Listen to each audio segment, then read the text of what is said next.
Okay, so while I'm out here in the Kumamoto heat, slowly cooking, roasting under this red hot sun, I thought I'd make another quick little video for you guys. We get a lot of questions obviously about the dogi and hakama, ken dogi and hakama. Obviously this is our koshiki ken dogi, which is indigo dyed, properly indigo dyed, sei aizome, and our hakama as well, 11,000 cotton jisengata hakama. Both of these are genuine indigo dyed cotton products, which obviously gives them a beautiful colour, but leads to the dye itself obviously has a tendency to come off and leak. So what I'm going to do in this video is I'm going to just explain to you guys what the best thing for you to do is when you receive your brand new products from us. There's a lot of rumours or old wives' tales, if maybe you want to call that, about how you should wash it. People saying you should wash it in salt and vinegar and all sorts of condiments and stuff like that, which, to be honest, doesn't make that much difference in our experience. The best thing you can do is get yourself a bucket like this and fill it like I have. Let's see, I don't know if I can show you. Just with plain cold water. Okay, that's all that's in here. Just plain cold water.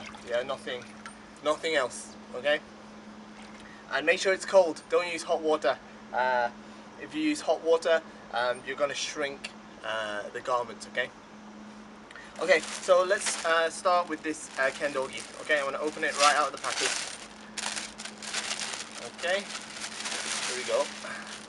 Okay, I can take it right like that. I'm going to stick it straight in this bucket. Straight in here. Okay. Okay, I'm pushing it in and I'm squeezing it. Okay, I'm giving it a squeeze and moving it around a bit whilst it's in here. Now, this is just gonna rinse out some of the excess dye. Okay, the excess indigo dye.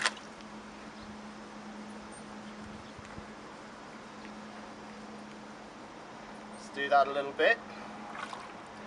Okay, I'm gonna unfold it under the water as well. Okay. Now, very quickly this water turns very dark blue, okay, because the dye is coming straight out of there. It's coming right out. Now, let me just be clear about one thing, okay. If you don't do this before you wear the dogi, the ken dogi, when you wear it, you're going to turn your body bright blue, okay. You're going to look like something out of the Smurfs or out of Avatar or something like that, yeah. However, just doing this once or even twice doesn't mean that you're not going to get the dye on you after you wear it for the first couple of times. So please do expect for some of that dye to still come off, at least for the first couple of months of use, okay? Okay, I think that's about enough now. Okay, so let me bring this camera over there so you can see this. Okay. Okay, I don't know if you can see what's going on here, right? But that water is a real dark colour now, yeah? So I've just been moving this around in here just like this, yeah? Okay, now we're going to take it out. Let's move the camera back, put you guys back in focus. Okay, now here's a little trick that I've got. This is an old piece of broken shinai that I've attached a string to, that I can just put this ken dogi on and hang it up, which is really going to come in handy. Yeah, that's going to help it dry a lot quicker. So let's get it out of this bucket. Now obviously we want to try and get some of the water off as we take it out. Now whatever you do, yeah, if you're going to do this, the best thing to do is do this outside in a bucket, just like I'm doing now. It's best not to do this in the bathroom, yeah, in the bath, because you're going to stay in the bath. You're going to stay in the bath dark navy with all this dye, and your wife or your mom or your husband or whoever, somebody who doesn't do kendo maybe, is going to is going to be pretty angry at you, yeah? So let's not have any fallings out over that. I remember my when I was a teenager living back at home in the UK, doing this in my mum's bath.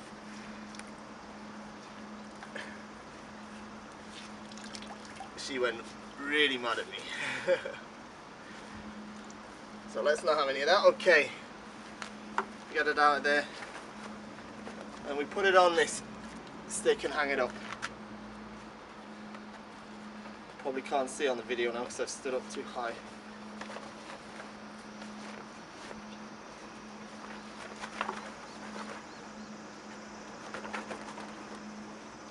Just like this. Just like this. Like this. I've got the string in here. And we go and hang that up, okay? Okay, so now we've got the hakama. Let's do the same thing with those. Basically, just as before, I've obviously replaced the water. So the water in here again is clean, normal water, no soap, nothing like that. No salt or vinegar or anything. Literally just water.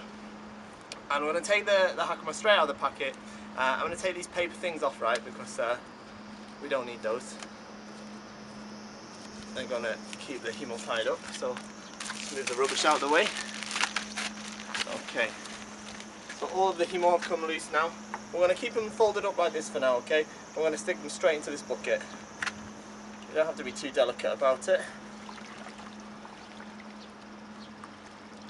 And in they go. And very similar to how we did the kendogi, okay? We're going to completely submerge these hakama into this bucket of water and give them a bit of a moving around. Now, here's the thing with hakama, not as much dye is going to come out, okay, because the fabric's slightly different.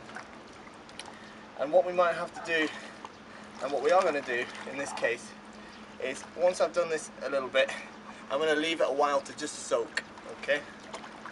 And let the dye have a chance just to soak out. Any of it that's left in there still to come out, we can give it a little bit of time to kind of soak out of there on its own, okay?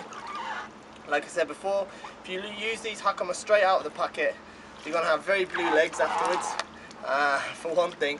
And also during the use, the first few times you use these hakama, because they're very thick cotton, yeah, it's the 11,000 mixed cotton.